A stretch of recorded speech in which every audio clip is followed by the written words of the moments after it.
Shawn Jones, thank you for getting permission from your employer to come here. I know you have to go to the studio, to the Beats Academy. After this, you have to be at the Beats Academy at 5. Mm-hmm. We're going to rush through this to do this. I'm really happy that you're here. You've been with Riverside Barbecue for at least a decade. You run the Beats Academy. You and Tiffany Tomlinson-Freeze are solely responsible for me achieving first place with Dancing with the Stars way back when you did when you and Tiffany. How much of the choreography did you do when you and Tiffany Freeze from Q Dance were doing the choreography for Dancing with the Stars for us? And I know what you're going to say. Do you know what I'm going to say? I do. Okay. I do know what you're going to say. Go ahead and finish your question. I'll let you. Thank you for being there. I know what you're going to say, but also you were there helping me, and you gave me flair. Okay. And I'm not that good of a dancer. You know what? When you were there, you helped me get first place. I don't care what you say about it. You're very humble. You just say, "Oh no, I really didn't do anything."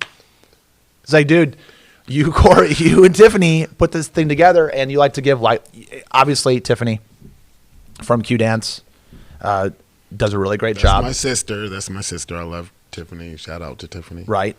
Shout out to Riverside. I told them I'd give them a shout out. So shout out to Riverside Barbecue. Come and eat their food. Their salad bar at Riverside has really good chili, and then there's a soup of the day behind it. And then off to the side, there's this rectangular, stainless steel apparatus that has brisket or something in there. Mm-hmm. It'll change day to day, what they put on their salad bar. So it's cool. So you agreed to come on here.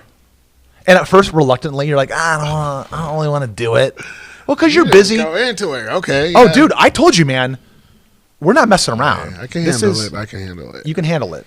Yeah. So it's a totally honest. So for those of you that don't know, Shawn and I, we've known each other since it's been 12 or 14 years, something like that. I met you right when I moved back to Quincy, to be honest. I moved back in 08. I think I met you in 08 or 09. So it's been about 15 years since we met. And we used to have long conversations. Back in the day, we'd see each other out or something, but didn't really know each other. Mm-hmm. And then one day you were the choreographer for Dancing with the Stars for a number of people. But that's when we started to kind of talk more and stuff. I only did it for 2 people that I can remember. I only did it twice. For you and somebody else, and I can't remember who the heck. You can say heck. You can say hell. Actually, you can say any bad word you want. You'll bleep it? You'll bleep it, okay. Yeah. I'm just saying it in case it does, so I'm trying I would be more worried about the F word because some of our listeners, if you say the F word 25 times in the next 40 minutes, that might be a little much. You want to bring it down to 22 times.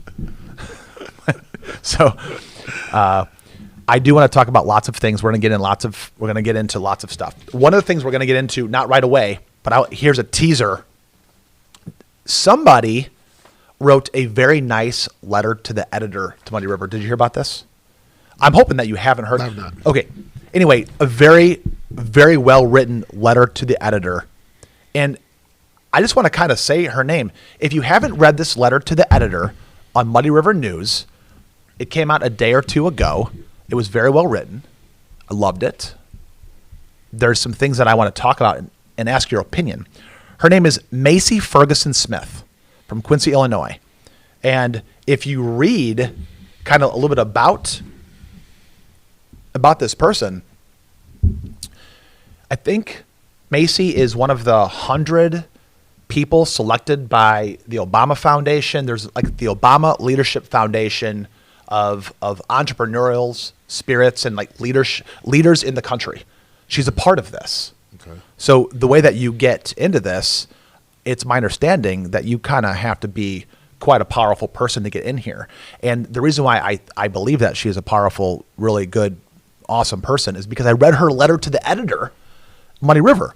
So I want to get into this at some point in time. But before we do that, Shawn, you did a dance around Halloween. You choreographed a dance right outside here We're in the main center studio. I didn't choreograph that. Okay? Who choreographed it? I mean, it was the Thriller dance. So So who choreographed it? Michael Peters and Michael Jackson.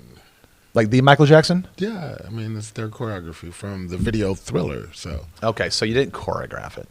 I taught it. I retaught it. And you had how many people? Restaged it. How many people? You restaged it. You retaught it.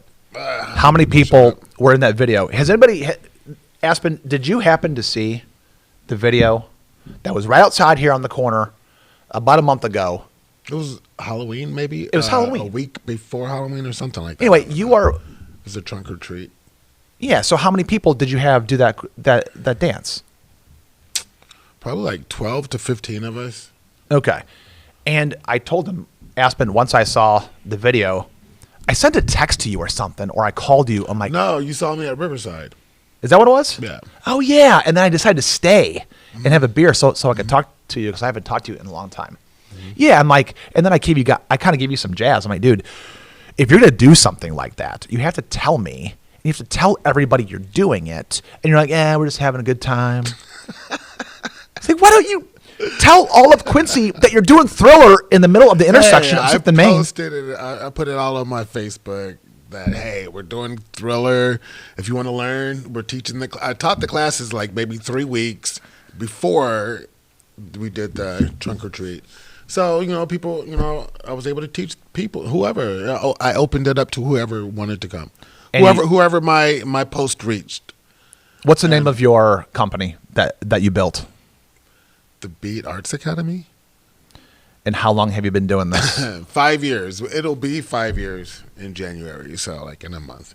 Okay. But we are in the middle of a rebranding at the moment. I want to become a dance company because, for a number of reasons, we still will teach classes to, all age groups, but I want to be a junior dance company. I want to be Quincy's premier, junior dance company. Why not? Well, I love it. I mean, you've taught me things. I've seen this video. When you go through a rebranding, do you think you'll change the name? To the Beat Dance Company. Okay. So Beat Arts Academy, the Beat Dance Company. The Beat Dance Company. Yeah. Okay. So the next time you do this and you have these people put in that much work, and by the way, if you're listening and you are part of Shawn Jones's Thriller dance on the corner of 6th and Main, I implore you that next time that you're doing all that work, go to Shawn and say, hey, have you called Frank yet? Are we doing this big? Are we inviting 1,000 people to come do this? By the way, a lot of people, that kind of went viral in the Quincy area, and a lot of people saw it. Well, a lot of people saw it, and a lot of people liked it, and you don't have a teeny tiny reach. There's lots. I feel like I have a small reach. Like I think I'm shadow banned because I get in trouble on social media. So You? I get banned and put in jail. Like you can't post for 30 days, stupid stuff like that. But shame on me. For not necessarily. Yeah, maybe shame on them. I mean, did you hear? Hold on. Did you know that Zuckerberg came to Congress and gave a testimony that said that the government came and told Meta, Facebook, that they have to start suppressing free speech? Mark Zuckerberg. No, I'm going to agree with that because if I got to go in jail for 30 days and I see people putting more rancid, horrible, just like, okay. I'm like, all I said was, beep. And then I don't even curse. It's not even curse words. Excuse me. I might, but I don't know. I get triggered, but I like to stay off of that. What happens if you say something true and 99% of people are like, yeah, that's true. It is. I mean, to me, it's true. And then 1% of the people are like, oh, I don't like that. That hurts my feelings. It's unprofessional. It's unprofessional for me to be like that in the first place. But so I just don't. I need to, because I can get triggered. I can triggered, and that's not good. That's not a good thing. Right. I know my weaknesses. I know my shortcomings. Aspen, do you ever get triggered? Oh, I get triggered all the time. You were triggered earlier when we came in here. I'm usually triggered. That's usually my resting But state. you have to know your triggers. That is the thing. If you know your triggers, then you can maneuver around them and not let them set you off. You can recognize them, you know. Aspen is saying that her default status is triggered. But I would like to alter that statement because it's not that I legitimately let it affect my emotional state. It's just an acknowledgement and an assessment of some kind of situation that will irritate me. But at the end of the day, I'm like, you know what? I can only control what I can control. I bet that inner dialogue is something else on the inside. Oh my, you don't even know. It's Aspen Gengenbacher. There's a lot going on up there. There's and too it just much. helps you it just makes you smile. Like, thank you. Okay. Well, all right. You have a good, blessed day. Yeah. I mean, that's what works for me. I mean, is your default status triggered? Or does it take you a minute because everybody is like, and then because I'm an actor, I'm able to, I can, tell my face what expression to put on and, and still feel the way I feel on the inside, and get along with my day and nobody knows. I know how to smile through it and, say, I'm a server, so I have to, be able to turn it on. Once it's turned on, it's not like, because they will trigger me too. Who? The people. People see, I'm getting you in trouble. Just stop it. No, okay. Just all stop. right, no, hold on. Serving is something else. Have you ever served? Oh, I Waited served. tables?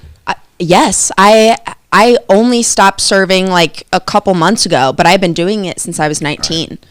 Kelly's, Times Square, and then a few places in Columbia. I waited tables from age 18 to 32. And it's not that was my job, waiting tables the whole time. It was that even when I was in restaurant management, as I climbed the corporate ladder and became the manager, you're still waiting tables. As a matter of fact, if you are wearing a suit and you walk past a table and the busboy, can you say busboy or do you have to say bus person? I don't know. I'm asking you.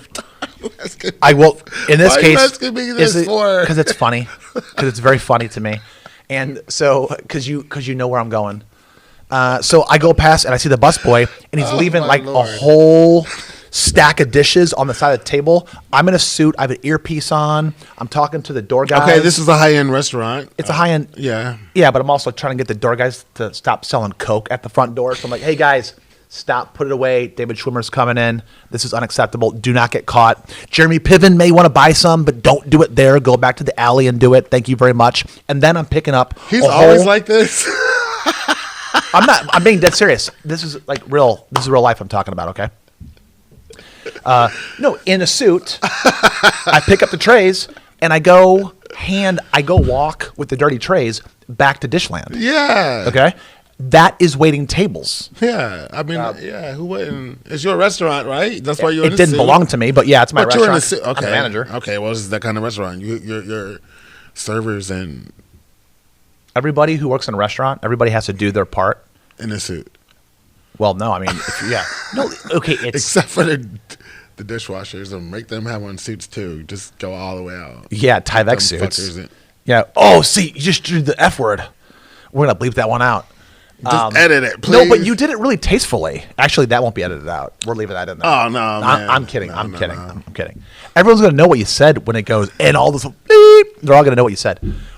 So, yeah, but so waiting tables, I think that everybody Man, this is a setup. I told him. I was like, man, please. This is the whole pod. This is what we're talking about. This is what we do.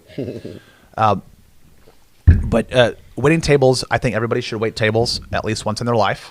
You know how, like in Israel, they make you serve your country for a year or two?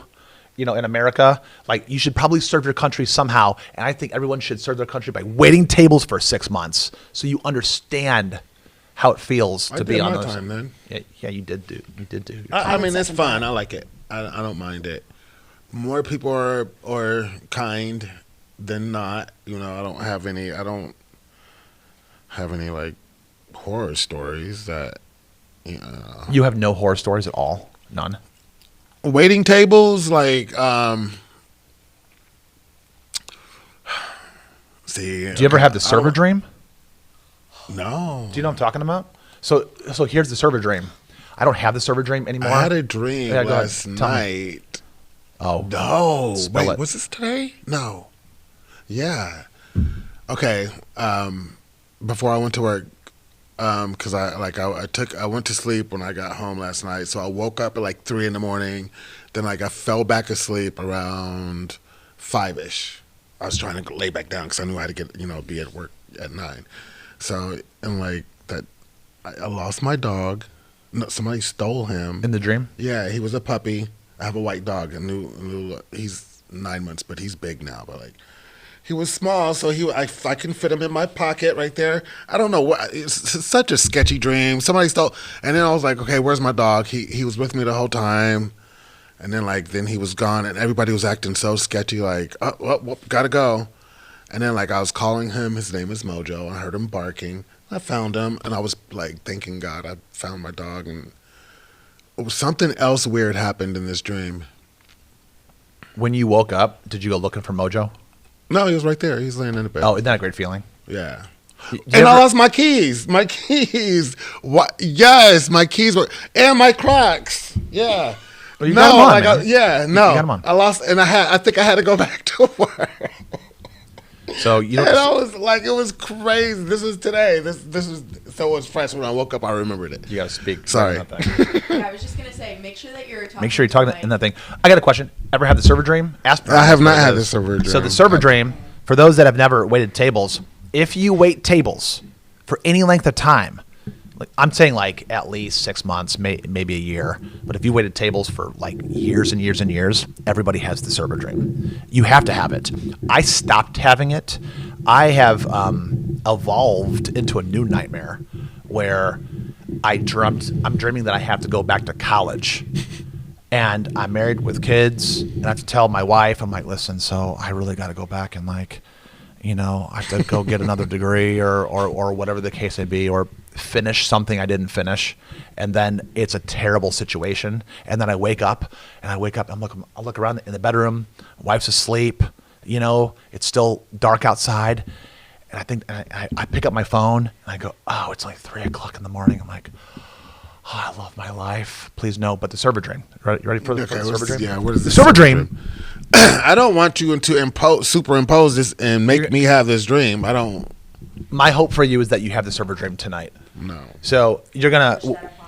That's a terrible thing to wish upon somebody. Yeah. I Worst take that back. thing No, I take to that wish back. upon I take that back. Yeah. No, okay. You're not gonna have the server I'm gonna dream. counteract that. But the prayer. server dream is when you are in the weeds. Everything's 86'd. When somebody orders the soup, they don't have the soup. When somebody orders a salad, they don't have the salad. Somebody orders a steak, comes out rare. Your manager comes up to you and says, Frank, you have 17 tables across town, and they've been sitting there for 2 hours. Across You town. have 27 open menus.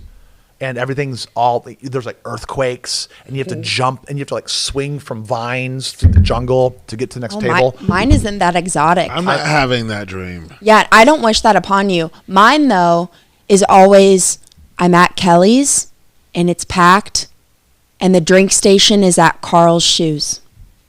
And that's it. Yeah. Do you have this Nightmare. over? and I've over, had it like, at least a few reoccurring? times. And Yeah. it's everyone there wants so much iced tea. And the iced tea pitcher was always empty. like real and I had to life. run so fast. That's- And like yeah. I run out of breath. When she's talking about she's working at Kelly's, but the bus station's at Carl's Shoes. Yeah. That little subtlety is so hilarious. Yeah, it is. Because Yeah. that is exactly what the server dream is. I do want I to do talk. not want that dream, and No, I- you're gonna have it. You're gonna have it someday. When you're someday, I've been there for 10 years, and I've not had that dream. I'm not you'll get it if you ever stop waiting tables. That's when it'll slam into your consciousness. Anyway, so you born and raised in Quincy? No, Where are you from? I'm from Cincinnati, Ohio. Okay. Cincinnati. When did you come here to Quincy? Like ballpark. 2007. What? 2007. And then I got here in 08, a year later. So you and I have lived in Quincy the same amount of time? That's weird. Okay, I was not expecting you to say that. Do you remember? So you and I are about the same age. I know you like to tell me that you're older, but you're barely older, barely. You look great. Oh, bless you. You Thank you. look like a little baby. So cute. So what do you think? What do you think about living in Quincy? Can I tell you about what this really nice person said? Yes. Okay, so I really want everyone to read the letter to that editor. It's again Macy Ferguson Smith. Which, by the way, in fairness to Macy, I will call her, text her, whatever, get a hold of her, and say, hey, by the way, I kept on dropping your name over and over and over in this pod with Shawn Jones, and I don't want you to think that I was doing something bad. I don't want to. By the way, I have no wish to offend. I'm going to ask questions because this is really interesting. You're going to ask me these questions? I'm going to talk about it. Okay. And you can Okay, jump go. in. You can do whatever you want. Like, she talked about words having meaning, and this is a DEI letter to the editor. Okay. And the reason why, by the way, I'd ask anybody about this. The reason why I'm bringing it up is it just came out. And anybody that I love and respect, I'm sitting across, I would say, what do you think about these things? So that's why I'm bringing it up. Okay. She was talking about how she wants to explain one way or the other. She wants to offer a different perspective of what the words diversity, equity, and inclusion mean. Okay, in Quincy, and all of the country. So she's from. So this person is from here? From Quincy, left, and came back. Which, by the way, do you know the best people on these kinds of podcasts the greatest podcasts that I have had here personally, a lot of them are when someone is either from Quincy, leaves Quincy, and comes back and gets a new perspective, or people that aren't from Quincy, they're from somewhere else, they come here. So, for example, you're from Cincinnati. I'm assuming you like the Bengals and Joe Burrow. I'm assuming, right? Mm-hmm. Like you don't hate them, right? No, I have to ride for the Bengals. Like I have to. So yeah, you got to represent. But like I like talking to people that have a perspective. And Macy, when she wrote this, I really liked the perspective. There's a lot of things that when someone writes something really heartfelt, you're trying to imagine, you don't want to be too hard on them because they're writing from their perspective. When you're getting banned from Facebook, you're writing what you want to write. It's your perspective, and someone's mad about it. Mm-hmm. Yeah. Got a question. Here are 3 things that Macy wrote, and I'll just throw them out there. One thing, and I got this in bold print so I can read it. It says, there was an extremely uncomfortable encounter when a local business owner said he could use a few strong black boys to help him carry out the trash from his establishment. There's one. Second one. There was the time I attended a meeting in the community, and an employee said their company supervisor was working them like a slave driver, complete with a whipping motion and cracking sound. Don't laugh. That's not funny. Sorry, that's not funny. How dare you? Number 3. More recently, my spouse sought help for an ailment, and a local provider shared we must have had our daughter in the sun because she has a nice tan. Wait, read that one again. More recently, my spouse sought help for an ailment, and a local provider shared we must have had our daughter in the sun because she has a nice tan. Now, are all 3 of these...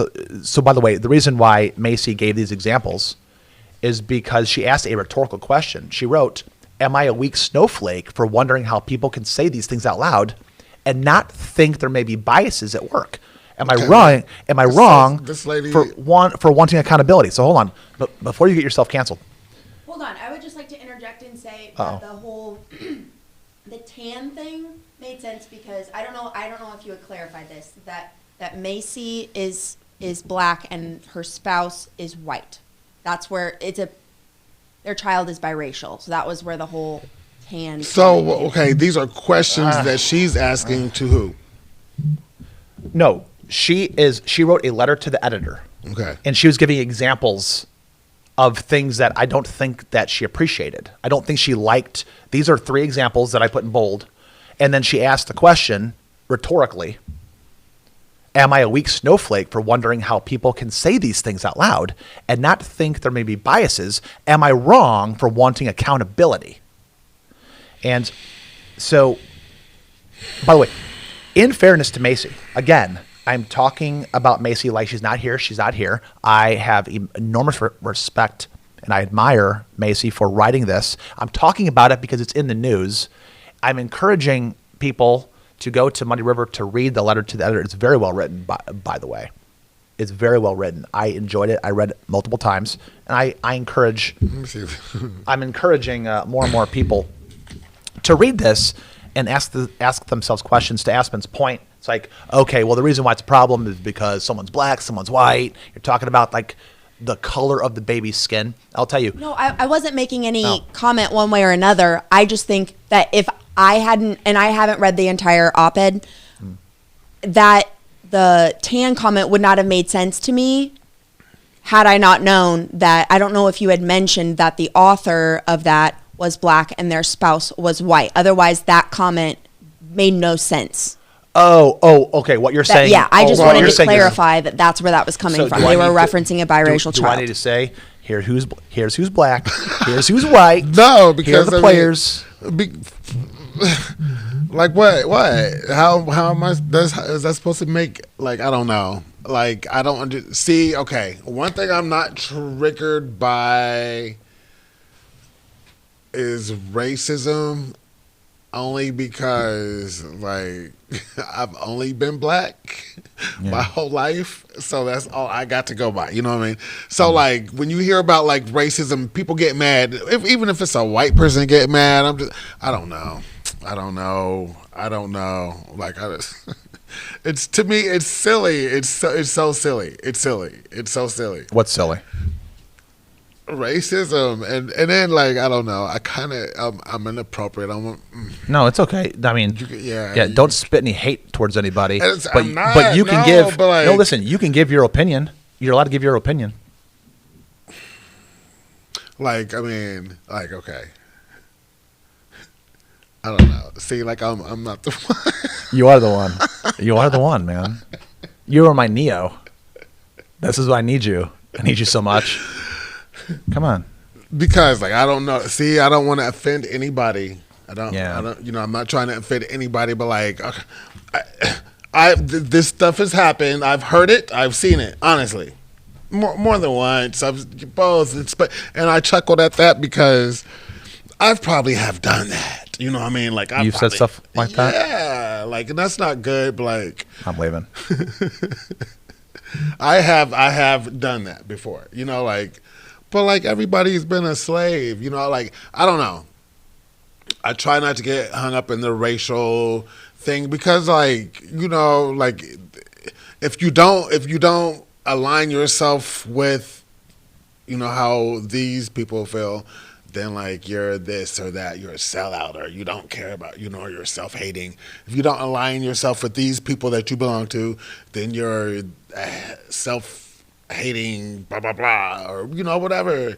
And, like, you're not allowed to have your own experiences and have your own opinion based off the experiences that you've had. You know what I mean? And, like, they try to force you to believe and, like, tell you what's funny and, like, you know, like, everybody's so sensitive. Like, you know, you can't.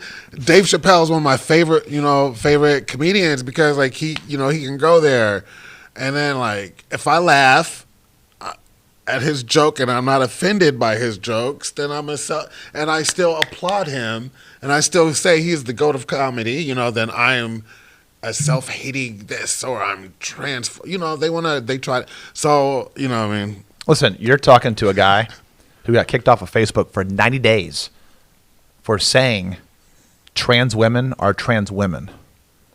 I got kicked off of Facebook for 90 days for saying that. So, by the way, do you know why I got kicked off? Because you can't say that trans women are women.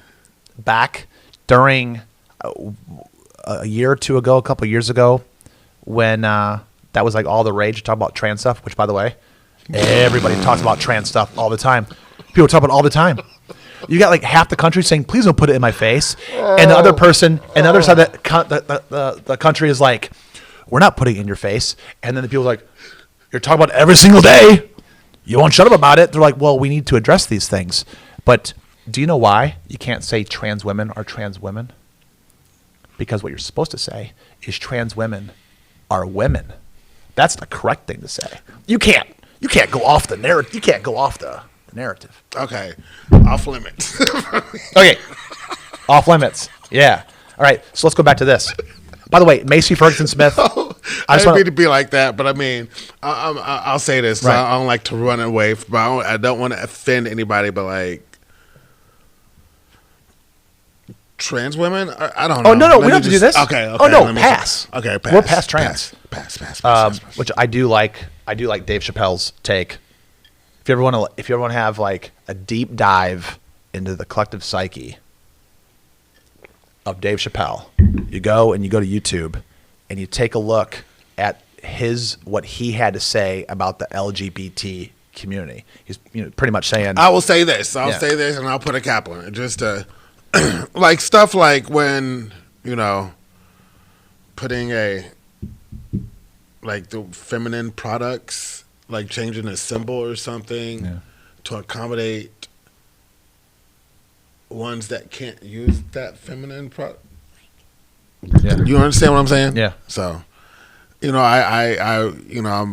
for it or against it. I think that's silly. I think it's silly. I like how you use the word silly with some of these things, which, by the way, to reiterate, Macy Ferguson Smith, I invite you, I very humbly invite you to come, and I will come on this podcast and let's talk about it, or go to some other podcast, or do more and clarify, and like, let's really kind of get into it, because like I said, you got to have a lot of guts.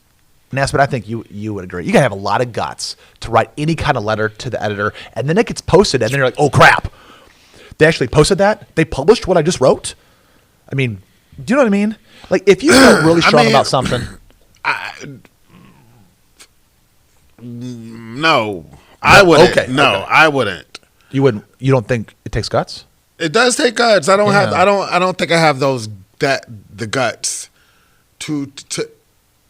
Because I mean, I understand that. You understand, but like, it. I'm numb to it. I'll say that. I'm numb to it.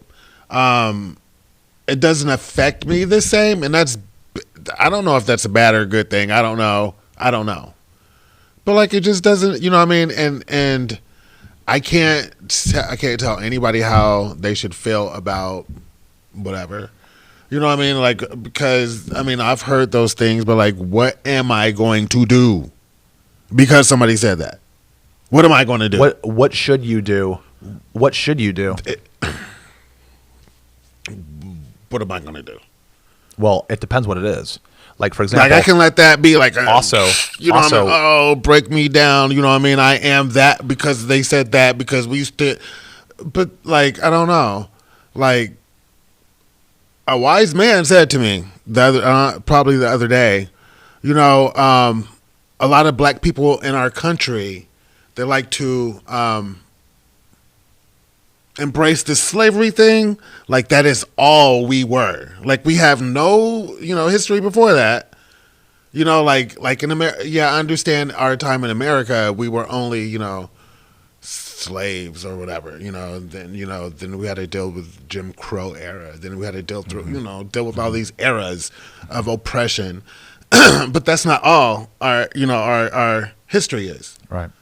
So that's not the whole entirety of our story. Right. So like, can we start looking beyond that and not look at we know there's a lot of stories that we don't know, like, involving slavery, like, but like we know rounds about, like, what it was like, kind of, and you can still see traces of the generational residue still today. You know what I mean? And like, that's scarring to some people, but like, Yeah. somebody like me, I'm gonna shake it off and I'm gonna laugh about it, I'm not gonna go to HR unless you keep on doing it. I'm gonna give you, I'm gonna, I mean, I don't know. Well, racism does exist, but I feel like Trump is the president now. Nobody's gonna care. They're gonna like, yeah. No, people care. I care. I'm bringing it up. I want to know. I seen like some things on social media, and I try to stay off Do you social think media. Trump is racist? I don't know if the man is racist or not. I've never met him. I don't know. Right. All I hear is people say that, but I don't know what he's like. I try, and I'm not trying to be funny. I try to ask people, okay, what did he say racist, or what did he? Nobody can, they all, well, and it's one of them things. So, but I'm not going to say the man is racist. I'm not going to say he's not because I don't know. I don't know what he said. Nobody's sent me a link or what policies that show that he's racist. I've seen, and I'm like, the man, yeah, he got with Kim Kardashian, and then he released a bunch of people from prison that had, marijuana charges, like, to me, that's cool. Like, Yeah. I applaud the man for that. Nobody, like, Obama didn't even do that. You know what I mean? You ain't get your people out of prison, you know what I mean? Yeah. He helped the gays out though. You know what I mean? Yeah. He did help the gays out. He's like, you can't say nothing bad about them gays, or like nope, you lose your job, We're gonna take your job, we're gonna cancel you. But like, I see that. I see I'm allowed to form my own opinion. I did vote for Obama just on the strength of him being a black man the first time. Oh, a black man's gonna run, I wanna be on I put my vote just for that. And then, he helped one side. He helped the gay side of me. The queer side. He didn't help the black side too much. But at least Trump got us out of prison a little bit. That's interesting. Like, you're saying, like, Obama helped the queer side of you, but not the black side of you. He supposed to? Maybe he wasn't supposed to. I don't know. That wasn't his agenda. That was what I would have wanted, from you being a black man. Let me see you help us. But that's just what I want. That's not this man. I can't, I voted for him. He's in office now. He can do what he wants to do. You vote for who? No, I'm saying, like, I voted when Obama Yeah, when he was in. Yeah. I voted for you. You got it. You got in. So, you can do what you want to do. I have to be happy or, like, well, just like Trump, we'll see what he does. Yeah. We're going to see. If he like helps my mom out who's retired and, not let her get taxed on her, then I'll be like, okay, cool. That's interesting. Oh yeah, if somebody if he is cuts receiving taxes out for my mom and for her Social Security, Yeah. she's retired. Yes, Yeah. I will be, and I'll because of course my mom didn't vote for him, but like I'm like, Mom, well look, that you're not getting taxed anymore on your Social Security. I would love to be able to say that to her. Nobody else has helped her like that. She retired from this factory in Macomb, Illinois. Like, I hated that. I had to see my mom work at a factory, making ball bearings for farm equipment. You know what I mean? Like, that sucks. And like, take care of her. She's put in her due. Yeah. So Absolutely. if he does that, yeah, I'm like, well, Mom, look, It'll be so interesting to see. I'm not saying I voted for Trump because I did not. Right, and we talked about this in the green room a little bit. Yeah. Like getting flack. Like everyone thinks like, okay, here's who you have to vote for. If you don't vote for that Oh, my person, God. I'm gonna think less of you. But what do you think about changing the food that we're eating, less processed foods? What do you think about? So I don't want to say. So I don't like the acronyms. That needs to be looked into because we all are being told through social media, but like that's what my dad always said, believe half of what you hear and not of what you see, whatever. But they tell us all these things, preservatives, all these bad, horrible, monstrous, parasitic things that are going into our food. Yeah, we're still eating it. The fast food restaurants, the preservatives and the meat and mush, whatever that they make, the chicken, just everything, everything. The dyes and the Isn't it wild? like cancer, like that, everything, like all these things, and other countries don't deal with sickness, a certain kind of sickness the way we do. Like, Right. you know what I mean? But they don't also have, they're eating off their land. They're eating what they grow. They're eating what they tend to, Yeah. Well, so I was at work yesterday, and one of our vendors came by. Very nice guy, very reputable company that he works for, and we've been buying product from his company for 20 or 30 years or something like that. He comes by about once a month. He brings in like a stack of pizzas and cheese bread, not crazy bread, but like, because crazy bread is Little Caesars. This isn't Little Caesars. This is Domino's, which, by the way, I like Domino's. I don't eat Domino's unless I'm like 17 beers in and I'm in my friend Dominic's kitchen, and then I will eat all of the pizza in the room, but that's because I'm in a compromised situation. It's 3 a.m. and I've had 17 beers. But when I'm like in the workplace, there's no chance of me eating any of that food. Okay. And I made the joke. Some of my coworkers are saying things like, Frank, it's kind of rude. Like, he comes in here every single month and you do not eat the food. I go, listen, do you know why he doesn't bring in chicken marsala and steamed broccoli? Do you know why? It's too expensive. It is way too expensive to like use tenderized chicken and pound it out flat. Like you've been in the restaurant business. How expensive is food? I mean, prices have gone up in restaurants. Steamed broccoli, the execution of steamed broccoli. You have to put it in the right kind of to-go containers. But you know what keeps really well and is very, very cheap? Bread with a lot of crap on it. Like pizza. Pizza. That's what pizza is. It's bread with cheese on it. And you can leave it in the box for long periods of time. You can come back 12 hours later and microwave it for 20 seconds. It's going to be the best damn thing. I'm being serious. Microwave pizza in the box is good. That's my opinion. But you can't do that with steamed broccoli. You can't have steamed broccoli and come back in 12 hours later and put in the microwave. You know what that's going to taste like. It's too expensive to have good, clean, organic, healthy food. But like stuff like broccoli and cauliflower that is man-made anyway is genetically altered. They have cauliflower seeds, broccoli seeds. I don't know. They don't. They're cabbage. They're like genetically modified from cabbage. Okay, that's sure. What broccoli and cauliflower. Wait a second. I'm being serious. Look it up. Man, what? Oh, it's not a natural thing. Like, is broccoli is broccoli real? Okay. Oh, by the way, what you're talking about essentially is produce.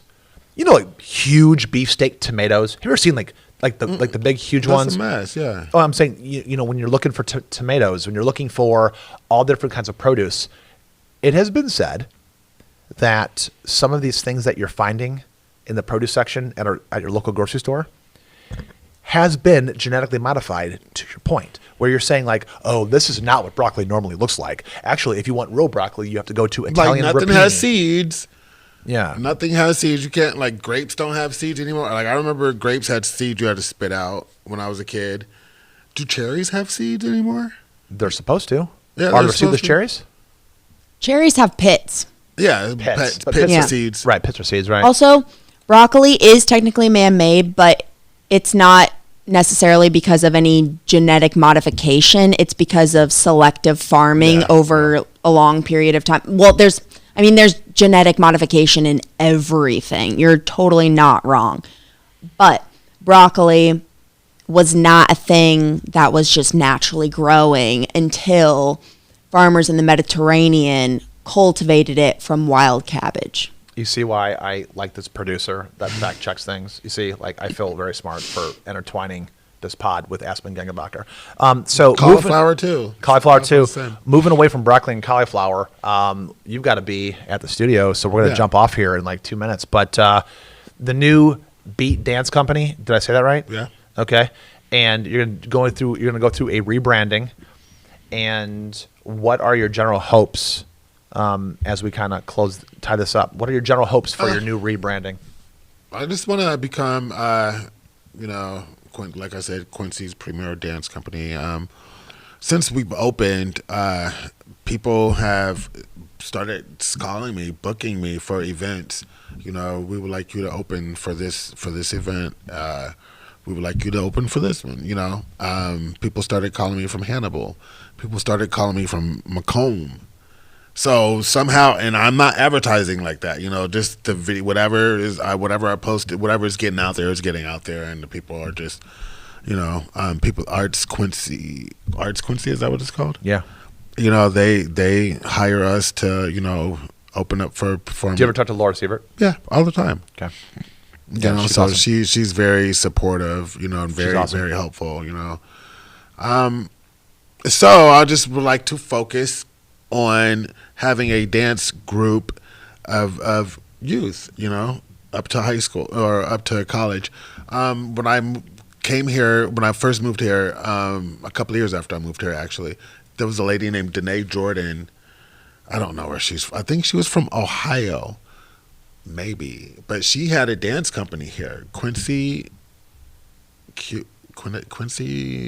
Dance Theater, Quincy Dance Theater. That was the name of the company, and it was like a lyrical dance company, and it was 7 girls, and me. They after I think she found out from me through Tiffany or something like that, and Was it Q Dance? No, I worked at Q Dance. I was working at Q Dance at the time, but it was Quincy Dance Theater, I think, or something like that. And she had 8 dancers. She took us to Ojai, California, for a week to learn how to aerial fabric dance. So we got to be taught by professionals on how to climb up the ropes and wrap it around you and do all this cool stuff with the ropes and then drop it and you spin and then it stops. Oh, that's cool. So I got an opportunity to learn, to have that experience, So that was amazing. So I want to do that on a junior scale. Let these kids have that opportunity, since people like to hire us and they want to see us dance. So let's keep it going and just take that initiative and just run with it. Well, you've helped a lot of people. I'm really happy that you came on. If you didn't have to go to the studio at 5, we would keep going. Mm-hmm. But we're up on a hard break for Frankie Say. Shawn Jones, thank you. Thank you. No one's getting canceled, buddy. If anybody wants to donate, you can donate through Bella Ease. If you're a company or a business that wants to donate to the Beat Arts Academy currently, you can donate through Bella Ease or my Cash App or Venmo or Awesome. PayPal. Thank you. And what's your Cash App and your Venmo? Can I leave it? And then We will leave it in the show notes. The thing on the screen. It's right here. Do it like that. It's right here. Right here. This is my. Awesome. So Great. Thank you. That's it, Aspen. Thank you.